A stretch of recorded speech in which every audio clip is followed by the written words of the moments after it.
Ashley. I'm thrilled to be part of this panel, as raising awareness of hidden disabilities is deeply important to me, both as a leader and as someone who lives with non-apparent disabilities. Over my career in sustainability and leading big tech operations teams, I've wanted to maximize the value we can get out of resources and out of people. I see supporting individuals with hidden disabilities as part of the same mission. Hidden disabilities, also called invisible, less visible, or non-apparent disabilities, are physical or mental impairments that are not readily or outwardly noticeable, such as visual or hearing impairments, mental health conditions, autism spectrum disorders, sensory and processing difficulties, and chronic illness. The World Health Organization states that 1 in 6 people experience disability. While data on non-apparent disability varies, at least 10% of the American population has a medical condition that could be considered a non-apparent disability. The fact is, almost everyone will either temporarily or permanently experience disability at some point in their lives, so it's only reasonable we care about them. Why does this topic matter to me? Negative impacts like bias, stigma, discrimination, low morale, low productivity are obviously concerning. But more than that, I fear that if we aren't enabling people with non-apparent disabilities to truly show up at work and in the world as their best selves, we're leaving an incredible amount of untapped talent, potential, and gifts on the table. What is something that I think will positively impact those with disabilities in the future? For me, education and awareness continue to be critical to progress.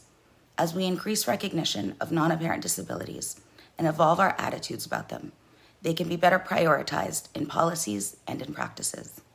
I'm encouraged to see this happening more and more. My ask of you all today is to reflect on if and how your perception of non-apparent disabilities and the people who live with them has changed after this conversation. My hope is that by first looking inward, we can drive towards greater outward change.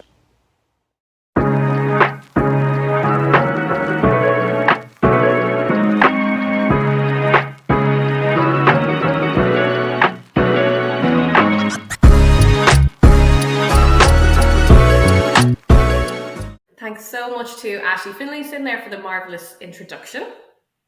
And welcome everyone, I'm your host Lauren Monaghan, and I'm a member of the Tools for Better team.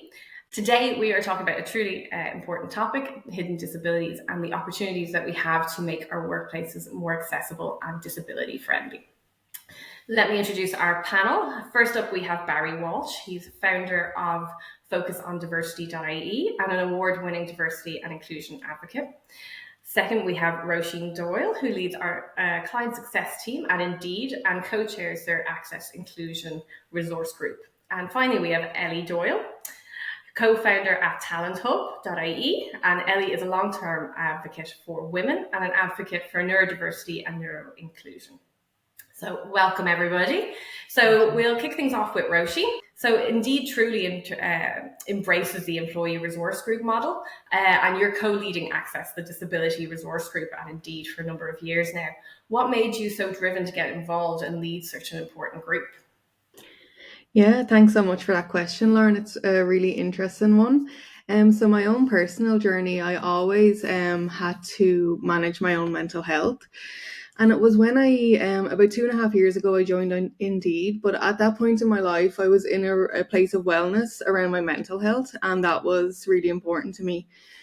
At that time in my life, though, I had a diagnosis of remitting relapsing multiple sclerosis, which really opened my eyes to how inaccessible the world is to people with disabilities. And I felt when I joined Indeed, they did a fantastic job of having an accessible workplace. I just felt I could be a good champion at the forefront of that to highlight to all the employees that maybe don't understand what a disability is or how it can affect people. I felt I was a good person to kind of step up and take the lead. So that's what I've done over the last year or so. I've really embraced that journey, and we've had amazing initiatives. So Indeed has done a lot of work to really help everyone feel comfortable, give them an opportunity to thrive at work. So that's amazing. It's fantastic to have such an atmosphere like that in your workplace where everyone can feel comfortable. And what do you think the difference between a successful and not successful resource group is?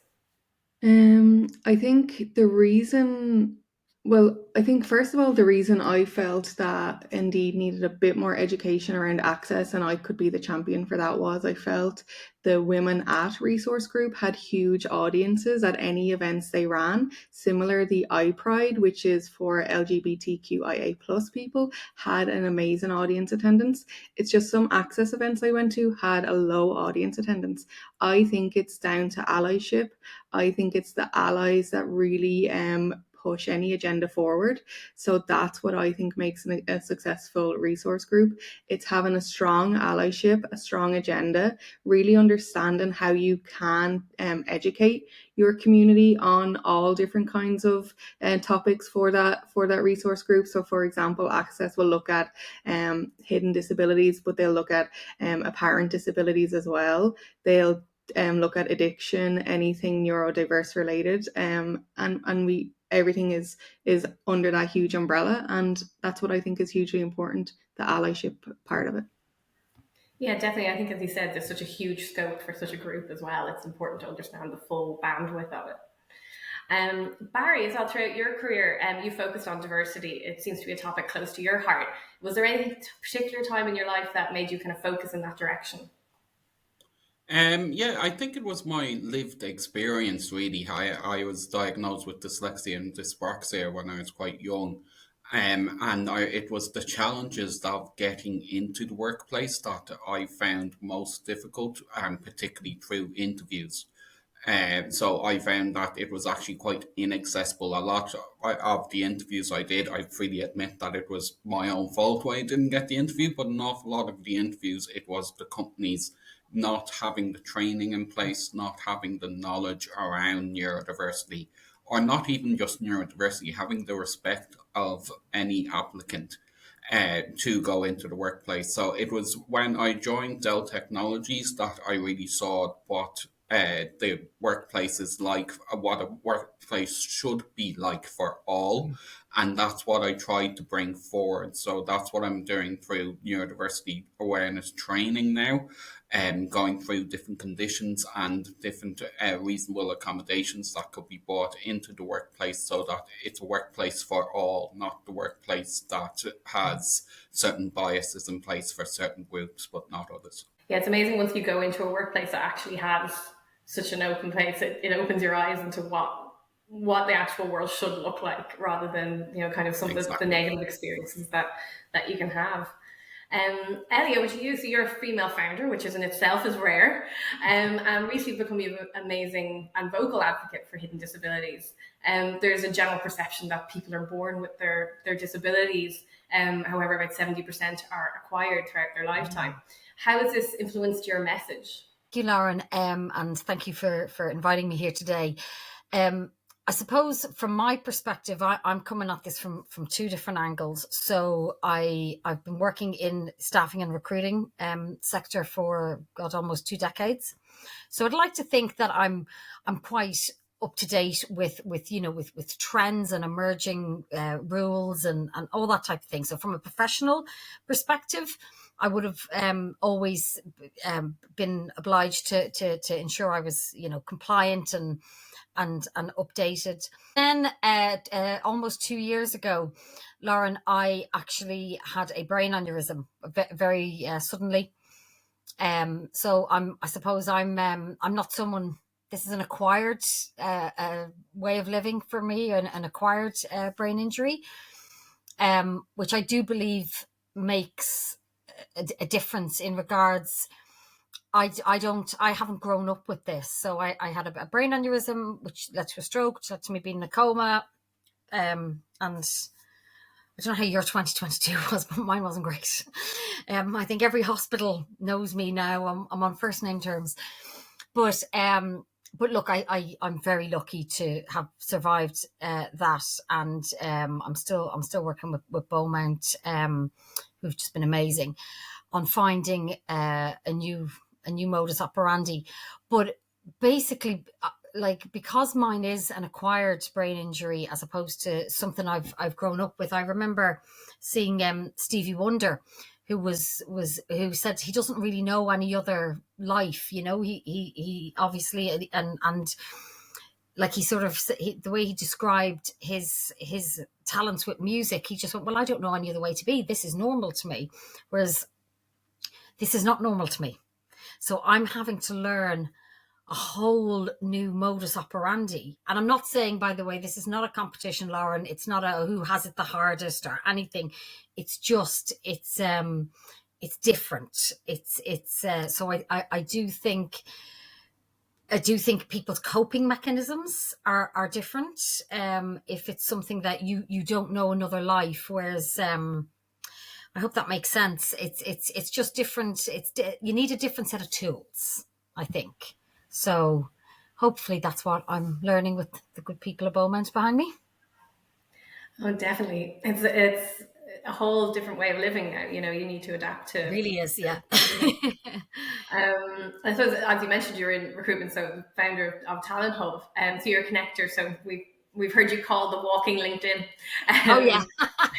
And you know what? Luckily, that's not the bit that was my neuropsychologist at Beaumont was saying, how much information is in there? And I was like, loads. It's I can't remember what the kid said to me this morning.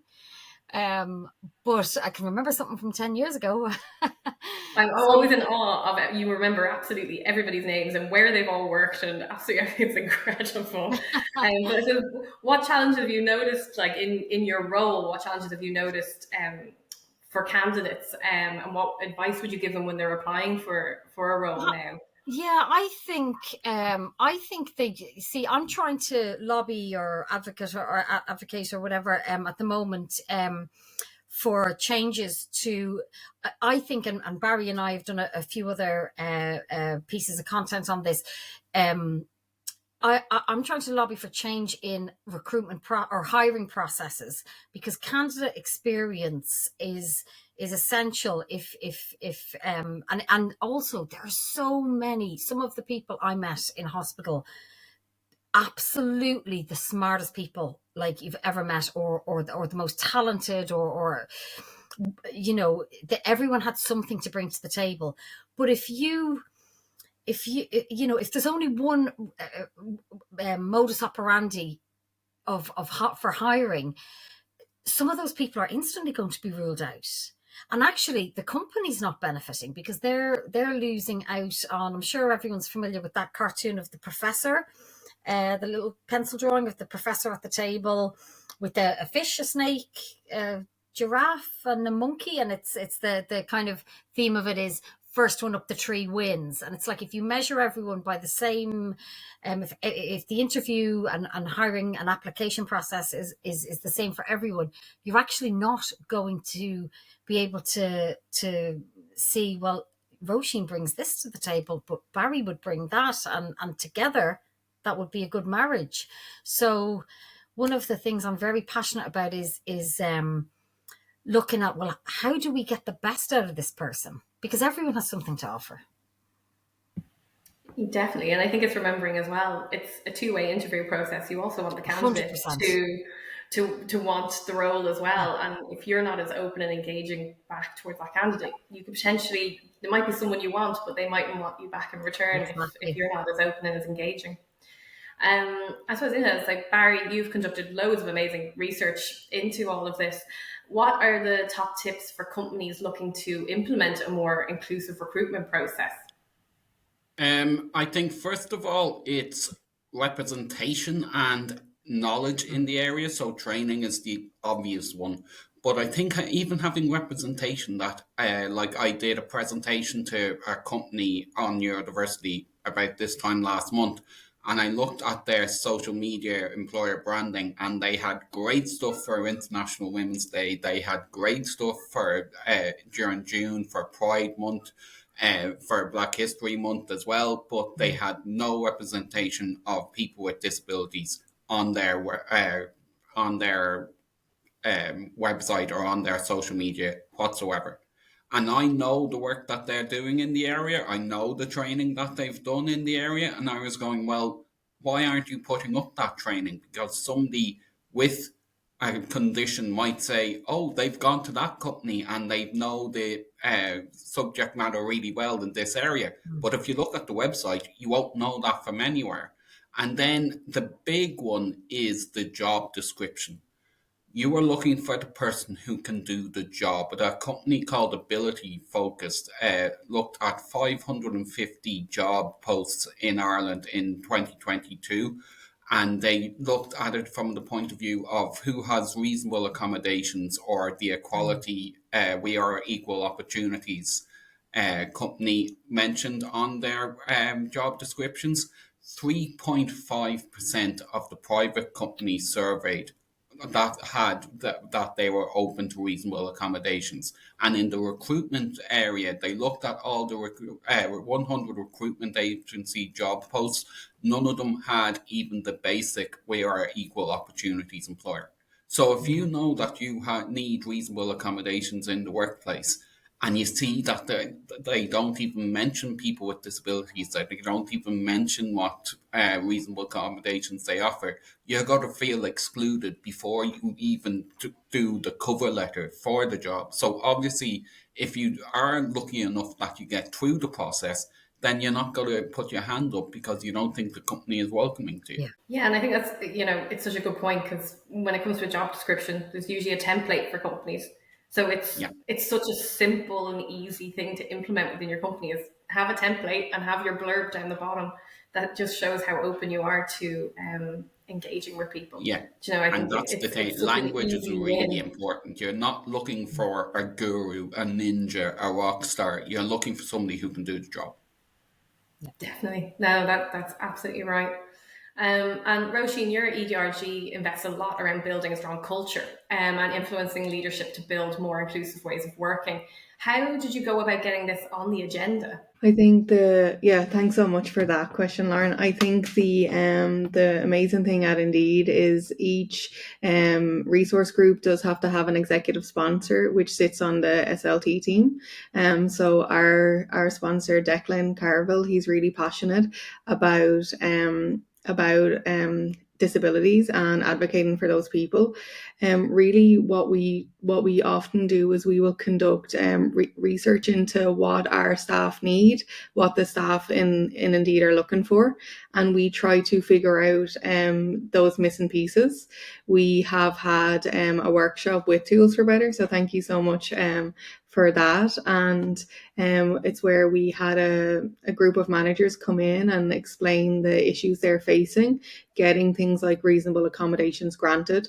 And then we had an amazing report sent back. We fed that back to our HR team, who were really engaged with looking at the things and the strategies we can implement. That's a work in progress right now. I think the really important thing about Indeed as well is there is a huge culture of just showing up as you are that day. It's just, this is exactly who I am. And that can always be a scary place if you're not comfortable. So when I joined, I decided, look, this is who I am. I am someone that lives with mental health condition. I do have multiple sclerosis. I will have hot flushes because of my medication, and that's just it. If that makes you uncomfortable, that makes you uncomfortable.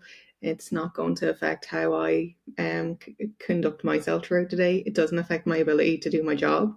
And I think that's hugely important. So being almost vulnerable yourself as a manager or in SLT, I think is hugely important. I think it really contributes.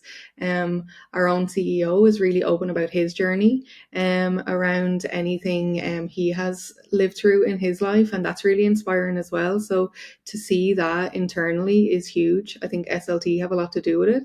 And then each individual person willing to be vulnerable and open about who they are, that they are a human showing up to do a job, and humans carry so much with them. And I think that's the hugely important part. Yeah, you're so right. I think it's, as soon as someone is open and vulnerable, it just creates this atmosphere where everyone feels comfortable to be like, oh yeah, me too, or yeah, I actually have a similar issue between this, and amazing. It just immediately, as soon as one person is open about their vulnerability, it just opened the whole conversation. It's amazing. Yeah, and it just creates a space where you feel that you can breathe. And I think anyone that has had to do any kind of masking ever in their life has ever had to pretend to be something they're not. It often feels like you're holding your breath, you're waiting, to that moment where you can just relax and let your shoulders drop and be yourself. So that space where it's you're encouraged to be your authentic self just feels like a space you can breathe in, and that's inexplainable feeling for someone who is not used to that at all. Absolutely. It's exhausting having that mask on every day. And I think it's even from a company perspective, when you look at your productivity, when someone's just putting all their energy into masking every day that they could be putting into their workload, it's if you just create that atmosphere, your productivity is going to go up as well. And I suppose everyone's talking about AI these days. So I suppose to Roisin and Barry, technology and AI play a huge part in support toolkits these days, and what's available. Roisin, what benefits have you seen from these kind of toolkits? Yeah, I mean, AI is something that we have had to adapt and really utilize. I think what we have seen is some people, for example, may have dyslexia and they really depend on AI to help compose their client-facing emails, for example. It really has helped people with their confidence around conducting a sentence or their grammar usage as well. It's really supported people there. I know ADHD as well. Some people that I've spoken to with ADHD have said tools such as that have helped them become more productive and more organized, lean into a space that they didn't feel comfortable in at all. So really it has empowered people to become better at their role, to have less difficult conversations almost with their manager around this organizational part of their role that they're not comfortable in. It has really encouraged people there. And there's another guy in particular that I can think of that is one of the best salespeople Indeed has, and he will bring revenue in like there's no tomorrow. But he is so uncomfortable in the space of written communication, and so he has learned to adapt. And the things that he has had to adapt, he has implemented into loads of other teams. And because of his need to adapt, he has helped so many more people become successful, and that's just an amazing success story for me, because he had to overcome that barrier. He had no choice, and look how much success it brought other people. So if like Barry said, if we just take people for who they are and we just let them be their best selves, of course that will have a ripple effect. They will start to encourage and help other people. Barry, have you seen any impact from those kind of tools as well? Yeah, literally right before the call, I was on ChatGTP where I was writing.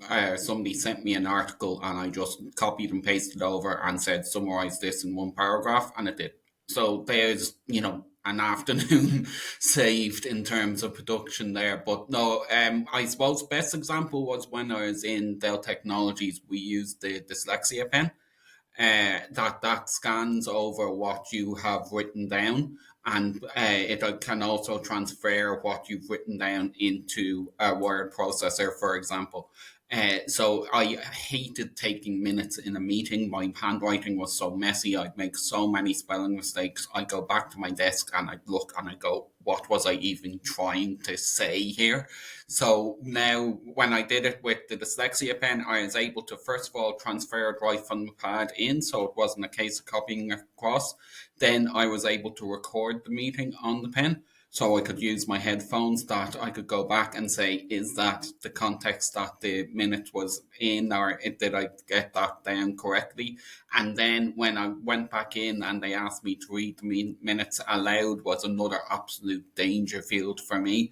But then I was able to use read aloud software that I could just copy and paste the software across, or the Word doc across into the software, and then I could just press play and the actual software would read it out for me. So it wasn't me making any mistakes, it was the software reading it. Really simple. It didn't cost anybody anything. It was all paid for by grants as well. So it's employers for change always say that reasonable accommodations usually cost the employer almost nothing, because it's either covered by grants or it's covered some way.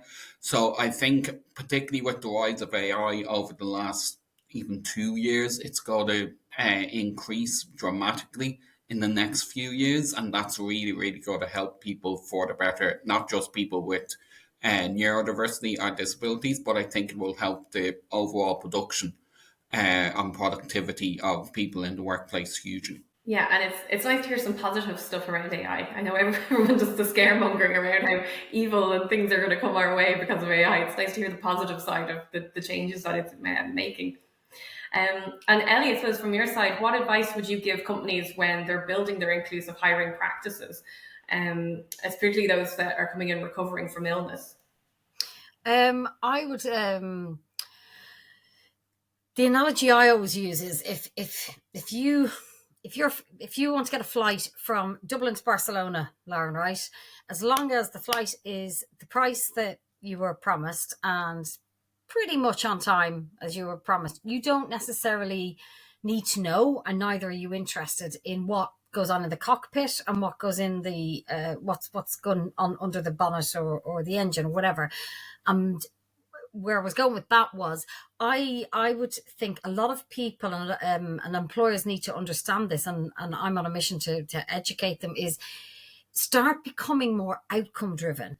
If a client gives me a brief, for example, a big assignment, I was building an entire e-commerce team for a well-known brand.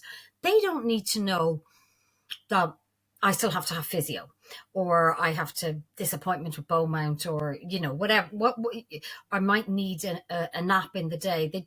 What they care about is Ellie is going to deliver the service that she promised at the price that was that we agreed, and with the quality that was must be adhered to. They don't need to know all the other stuff that's going on in the background, and if that makes sense. I think it's sometimes there's too much. Actually, if one good thing comes out of COVID, I do think it's the changes to you don't need to be seen. You don't need to be kind of pressing the flesh by the water cooler, or the normalization, I suppose, of when it was enforced. Enforced flexibility, I think, is how I heard someone refer to it. But it was enforced, and hey, it worked. Turns out we can do our jobs from home, and if that means that person A or person B or person C has to go off and collect the kids in the middle of the day, or go to physio, or whatever. If the end results are of the caliber and the price that the client or the customer has asked, the outcome has been achieved. So I actually think I've been quite lucky. Well, obviously I'm lucky I'm still alive, but aside from that, I'm lucky in regards that the expectations have changed. So nobody cares. They just know that if Ellie does her job, we that's okay. We don't need to know what goes on under the bonnet, no more than you'd sit on that flight to Barcelona or Marseille and say, hey, what's the pilot doing? And I wonder what engines are, nobody cares anymore. So, but there is still, I do see a trend now, and I do understand that, from a culture point of view, a company culture point of view, and I see, Lauren, at the moment, a lot of companies are kind of saying for somebody 6 months probation, we'd like them in the office. And I understand the reasons for that. It's as much about setting the candidate up for success, because you're not going to learn by osmosis sitting at home, but we have to get the balance right. And if someone is at their best, obviously nurses, teachers, aside, anyone where you need to work a certain set of hours, or, be in a physical building. But for a lot of people, they can perform their set of tasks and duties they can perform them just as well by working with their own, I won't say limitations, but do you know what I mean? Their own, and actually, one of the things that Barry and I have done quite a few of these types of talks together, and we were explaining to some people, you're missing out, you're narrowing your talent pool by not accommodating, by not being more flexible. And I think, Barry, it was your good self who said, like, accommodation became a dirty word for a while. It was almost like making an excuse. It had that kind of connotation, I think, for a bit. And now it's like, well, actually, no, it's it's diversity of thought, which I personally think is so important. It's like, let's get a load of people who think differently, because then you're not in this echo chamber where everyone comes from the same schools or the same degrees or the same kind of school of thought. So, you know, it's important to understand that if the member of the team is delivering their work in a way that is acceptable, then that's the main thing. Does it really matter what time of day they deliver at? Obviously, as I say, unless you're a heart surgeon or something that's, you know, a little bit sensitive to certain conditions. But for a lot of people, I think if the employer just opens their minds, if they're willing to say, well, actually, if Barry or Lauren or Roisin can do this and they're the best candidates, let's let them do it, you know. Oh, Yeah, definitely. just And coming I in think on it's so that, important Eddie. now as, oh, sorry, go on. Just coming in on that, Eddie, I was on a call with a US company on Tuesday, and they were giving a presentation and they were talking about post COVID, what has been the changes in the States. And they researched, I think it was 85 people with autism, and they were saying that they're actually changing the wording on reasonable accommodations. It shouldn't even be called reasonable accommodations because, as you say, it almost became, oh, we have to accommodate them in the workplace. It's Yes. success enablers. It's what Oh, I can like we that. put, yeah, I really liked it. It's what can we put Yeah. in place to make you successful in your job. Full stop. And it's not that we have to accommodate you, or it's not that you have to ask us for stuff. It's when you join, you can put your hand up and say, I need this, and this. And you can have those things without your manager judging you, or without that not having them impacting on your performance in the job. Thanks so much for Barry. And as I said, I think we're all stealing that now. So thank you so much for joining us today. And thank you so much to the panel. It's been absolutely brilliant to talk to you all and get such amazing insights into all of your learnings. And hopefully we'll see you at the next webinar as well. Thanks very much. you. Thanks, Thank you everyone. so much.